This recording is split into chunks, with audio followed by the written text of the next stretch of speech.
Bharatiya Janata party के राष्ट्रीय अध्यक्ष,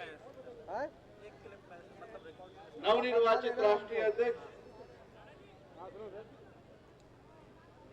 उत्तर प्रदेश के पूर्व मुख्यमंत्री, देश के जाने माने किसान नेता माननीय राजनाथ सिंह जी, लोकसभा में विपक्ष के नेता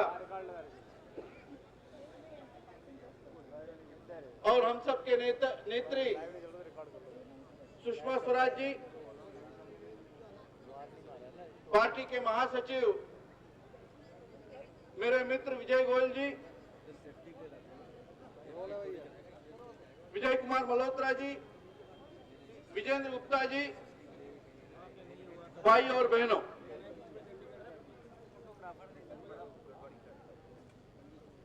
आज क्या कर रहे हो? सुशील कुमार शिंदे को बर्खास्त करो, हिंदू और भगवा का अपमान नहीं सहेगा हिंदुस्तान, कट कर दे। सोनिया गांधी को और मनमोहन सिंह को माफी मांगना चाहिए। ये विषय आगे रखते हुए देश भर में भारतीय जनता पार्टी और हम सब आंदोलन कर रहे हैं। आज अकेले हम जंतर मंतर में नहीं बैठे हैं मित्रों, कन्याकुमारी से कश्मीर तक और कच्छ से कोहिमा तक लाखों भारतवासी आज सड़क पर है, कांग्रेस के खिलाफ, शिंदे के खिलाफ अपना आवाज उठा रहे हैं। और एक ही आवाज है, वो आवाज ये है, यदि हिंदुओं का अपमान करेंगे, भगवा का अपमान करेंगे, भारतीय जनता पार्टी और राष्ट्रीय स्वयंसेवक संघ उग्रवादी ट्रेनिंग देते हैं, इसे अपप्रचार करेंगे और गलत बयान देंगे, उसको भारतवासी सहेंगे नहीं। ये संदेशा देने के लिए हम आंदोलन कर रहे हैं। सरदार वल्लभ भाई पटेल, माननीय आडवाणी जी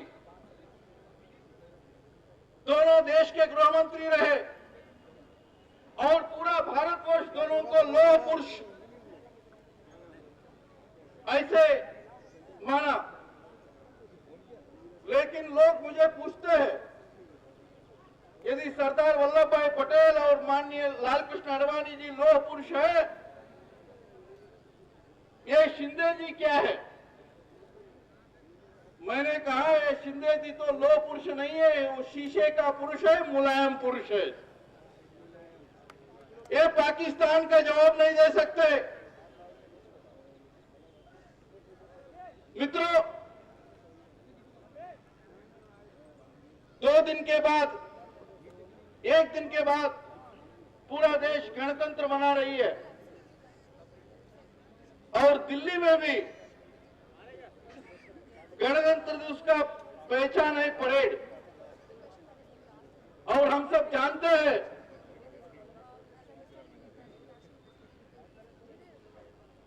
चालीस 50 साल पहले इसी गणतंत्र दिवस के परेड में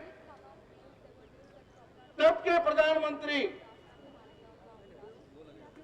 जवाहरलाल नेहरू जी ने राष्ट्रीय स्वयंसेवक संघ को आह्वान दिया था, आप गणतंत्र दिवस के परेड में भाग लो।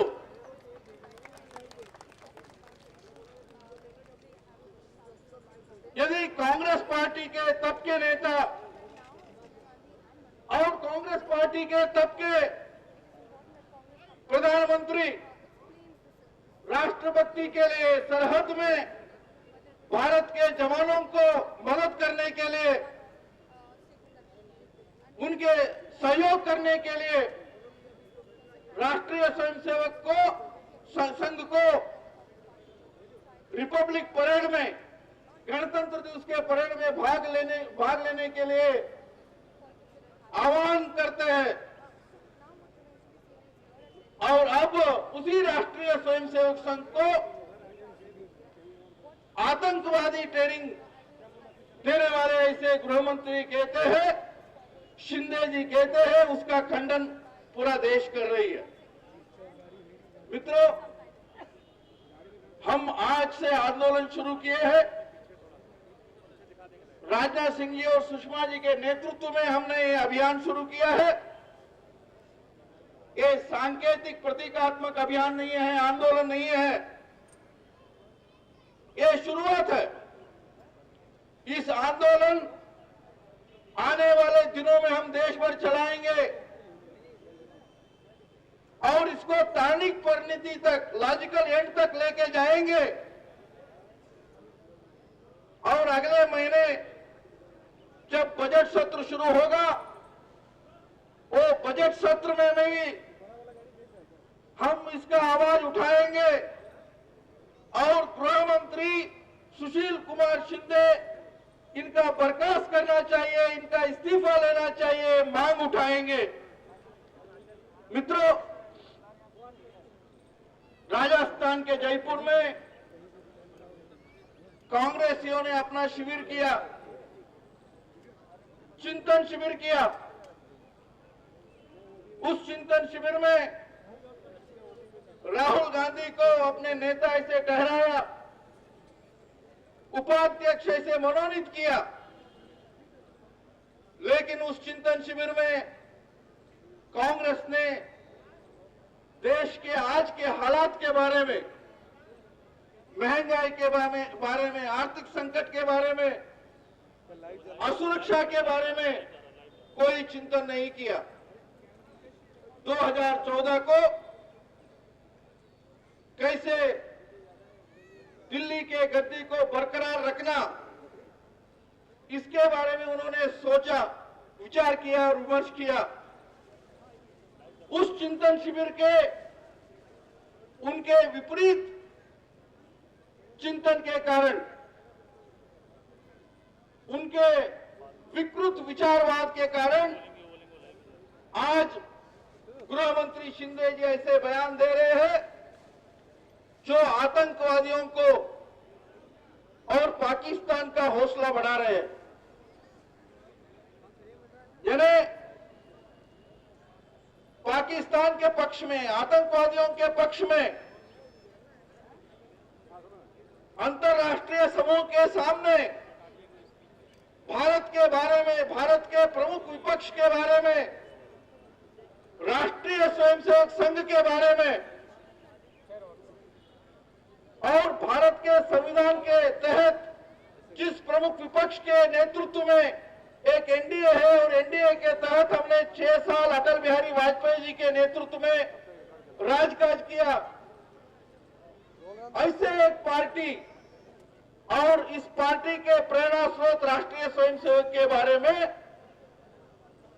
ऐसे आतंकवाद का और आतंकवादियों को ट्रेनिंग देने का गलत आरोप, झूठा आरोप, मिथ्यारोप करने का साहस, दुस्साहस यदि गृह मंत्री कर रहा है, इसके बारे में प्रधानमंत्री को और यूपीए के चेयरपर्सन सोनिया गांधी को गंभीरता से सोचना चाहिए। मैं इतना ही निवेदन करूंगा माननीय राष्ट्रीय अध्यक्ष जी से और सुषमा स्वराज जी से, और हमारे नेताओं का भी यही सोच है। यानी हम इस अभियान, इस आंदोलन शिंदे हटाओ और माफी मांगो, ये आंदोलन इसको तार्किक परिणति तक लेके जाना पड़ेगा और एक बार देश के सामने सच्चाई आ जाए और ऐसे गलत आरोप करने का प्रथा खत्म हो, ऐसे हम सब एकजुट होकर के इस आंदोलन को आगे बढ़ाए। इतना ही कहते हुए इस आंदोलन हम जारी रखेंगे कहते हुए मेरा भाषण समाप्त करता हूं।